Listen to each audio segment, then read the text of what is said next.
इन्होंने जो है पूरे समाज के ताने बाने को, बौद्धिक स्तर को, आर्थिक स्तर को, सामाजिक स्तर को, सब उन्होंने बर्बाद करके रख दिया है।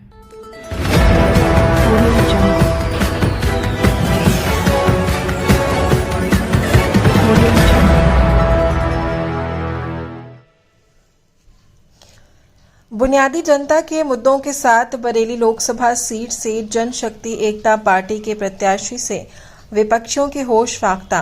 बरेली से खबर बुलंद भारत के लिए सलमान खान की रिपोर्ट। आजकल देश में जिधर भी देखो उधर चुनावी चर्चाएं सुनाई दे रही हैं।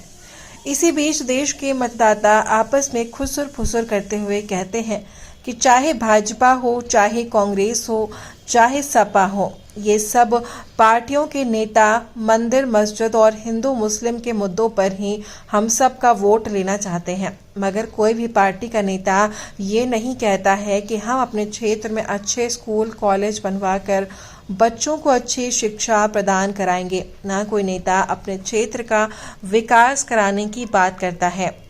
दरअसल बरेली लोकसभा सीट से जनशक्ति एकता पार्टी ने एडवोकेट रोहताश कश्यप को लोकसभा प्रत्याशी बनाया है। वहीं पर रोहताश कश्यप ने जनसंपर्क तेज करते हुए मतदाताओं से वादा कर रहे हैं कि अपने क्षेत्र में सबसे पहले शिक्षा को बेहतर करना है, वो भी सबके लिए एक समान, चाहे अमीर हो या गरीब, सबको एक सी शिक्षा देने का वादा कर रहे हैं। और रोहताश कश्यप ने बेहतरीन स्वास्थ्य सेवाएं प्रदान करने का भी वादा मतदाताओं से किया है। आज हमारे संवाददाता से बातचीत के दौरान लोकसभा प्रत्याशी रोहताश कश्यप ने मोदी सरकार पर तंज कसते हुए कहा, मुद्दों की अगर बात की जाए तो मुद्दे वैसे तो बहुत सारे मुद्दे हैं जो कि चुनाव में शामिल हैं, लेकिन मैं आपको पांच मुद्दों की तरफ आपको जो है मैं आपको लेके चलता हूं, जिसमें सबसे पहला जो मुद्दा है वो है आपके एजुकेशन का। हमारे जो गवर्नमेंट है वो कहती है वन नेशन वन टैक्स, उनके सारे मुद्दे one nation one government, one nation one election, लेकिन वन नेशन वन एजुकेशन की बात नहीं करते। वो बात करते हैं समानता की, इक्वलिटी की। तो मैं ये कहना चाहता हूं कि जब तक one nation one education policy नहीं होगी तब तक हमारी सोसाइटी, हमारे समाज में जो है वो समानता नहीं आने वाली है, इक्वलिटी नहीं आने वाली है। तो one nation one education policy होना चाहिए। जब सारे बच्चे एक जैसा सिलेबस पढ़ेंगे, एक जैसा कंटेंट पढ़ेंगे, एक जैसी किताबें पढ़ेंगे तो समानता निश्चित तौर से आएगी। तो गवर्नमेंट को सबसे पहले वन नेशन वन एजुकेशन की बात करनी चाहिए। इसके अलावा मैं बात करता हूँ दूसरा मुद्दा, बात करते हैं सरकारी आवास की। कहते हैं कि भाई हमारे यूपी में विशेष तौर से जो है वर्तमान मुख्यमंत्री जी कह रहे हैं हमें 2 करोड़ लोगों को घर दिया है।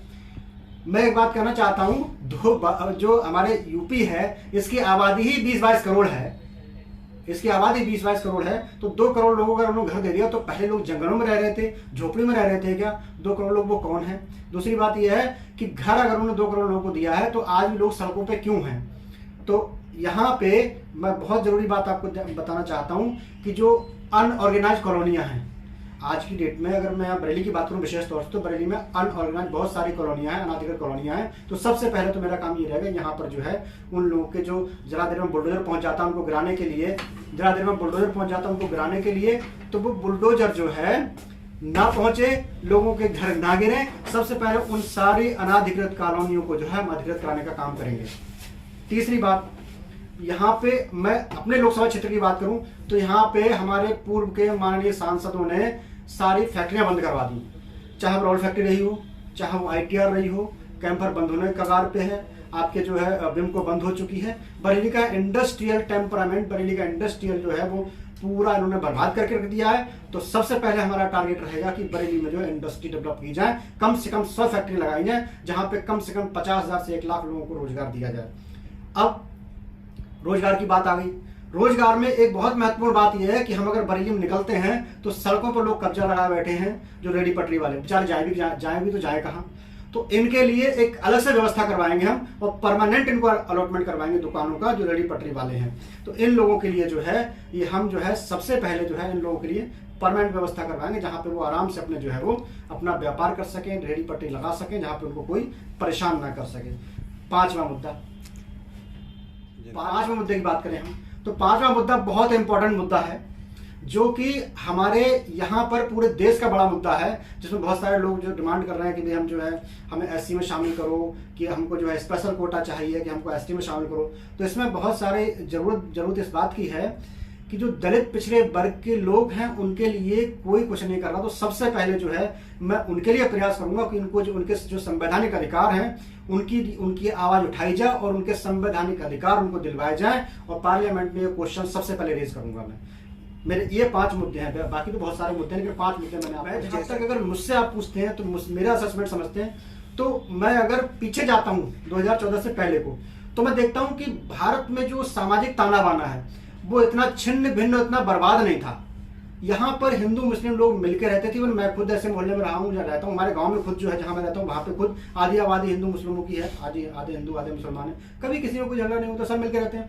लेकिन 2014 के बाद से जब ये सरकार यहाँ आई है, तब से लेकर के उन्होंने जो सामाजिक ताना बाना है वो पूरी तरीके से बर्बाद कर दिया है। और मैं तो ये कहता हूँ कि पिछले 70 सालों में जो समाज जो है मिलजुल कर रह रहा था, उस समाज को, उस सामाजिक ताने बाने को, हिंदू मुस्लिम सिख ईसाई की समरसता को, सांप्रदायिक समरसता को इन्होंने जो है गड्ढे में डालने का काम किया है। सामाजिक ताना बाना भारत का 50 साल 100 साल पीछे चला गया है। इसको ऊपर लाके उभारने में 50-100 साल लगेंगे कम से कम।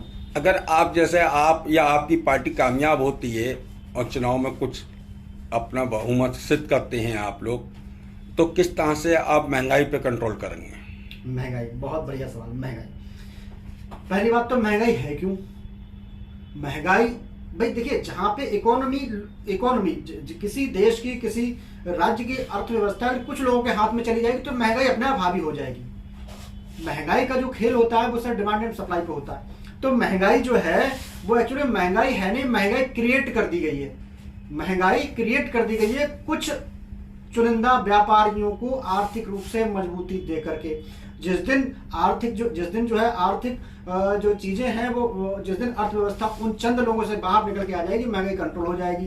दूसरी बात, आप बात कर लेते हैं डीजल पेट्रोल की। डीजल पेट्रोल सन 2014 से पहले जिस रेट था क्रूड ऑयल इंटरनेशनल मार्केट में, उससे आज सस्ता है। और 2014 में डीजल पेट्रोल के रेट 50 रुपए के आसपास हुआ करते थे, लेकिन आज 100 रुपए है। लेकिन अब गवर्नमेंट है वो जो चाहे करे। तो महंगाई एक ऐसा विषय है, महंगाई पे कुछ लोग, महंगाई में जो अर्थव्यवस्था है, जैसा कि मैं कह रहा हूँ, वो रिसोर्सेज कुछ लोगों के हाथों में चले गए, इस वजह से महंगाई। अदरवाइज महंगाई जो है आराम से, आसानी से कंट्रोल हो सकती है। उन लोगों से वो चीजें निकाल दी जाए, महंगाई कंट्रोल हो जाएगी। अगर आप सत्ता में आते हैं तो क्या निकाल लेंगे उन लोगों से? बिल्कुल, 1 हफ्ते के अंदर हम महंगाई खत्म कर देंगे। पहले वीक में ना महंगाई खत्म हो जाए तो कह दीजिए। महंगाई खत्म करने के लिए जिन लोगों के हाथ में जो अर्थव्यवस्था घूम रही है, पहली बात तो उन लोगों के हाथ से अर्थव्यवस्था निकाली जाए, महंगाई कंट्रोल होने लगेगी। दूसरे, महंगाई में सबसे बड़ा कि साहब जीएसटी है, साहब कस्टम है, एक्साइज है, ये तो जीएसटी के पार्ट है। तो जीएसटी के रेट्स बहुत हाई हैं, टैक्सेस रेट बहुत हाई हैं। टैक्स रेट कम कर दीजिए, महंगाई अपने आप कम हो जाएगी। इनकम टैक्स रेट बहुत हाई है, लोग टैक्स देना नहीं चाहते। अब रेट कम करेंगे, टैक्स जो है लोग अपने आप देंगे, टैक्स कलेक्शन बढ़ जाएगा। तो महंगाई कंट्रोल करना कोई बड़ी बात नहीं है, लेकिन सरकारें महंगाई कंट्रोल करना नहीं चाहती हैं। और चूंकि जनता जब तक दुखी नहीं रहेगी, और दुखी नहीं रहेगी तो भैया त्राई माई बाप किसको कहेगी? जो कमजोर होगा वही तो माई बाप कहेगा। तो जनता को जो है ना तो शिक्षित करना चाहते हैं, ना इनको जो है आर्थिक रूप से मजबूत होने देना चाहते हैं, ना इनको व्यापारिक रूप से मजबूत होने देना चाहते हैं, ना इनको सामाजिक रूप से, ना इनको जो है किसी प्रकार से इनको जो है मजबूत नहीं होने देना चाहते। इन्होंने जो है पूरे समाज के ताने बाने को, बौद्धिक स्तर को, आर्थिक स्तर को, सामाजिक स्तर को, सबको इन्होंने बर्बाद करके रख दिया है। ठीक है, शुक्रिया।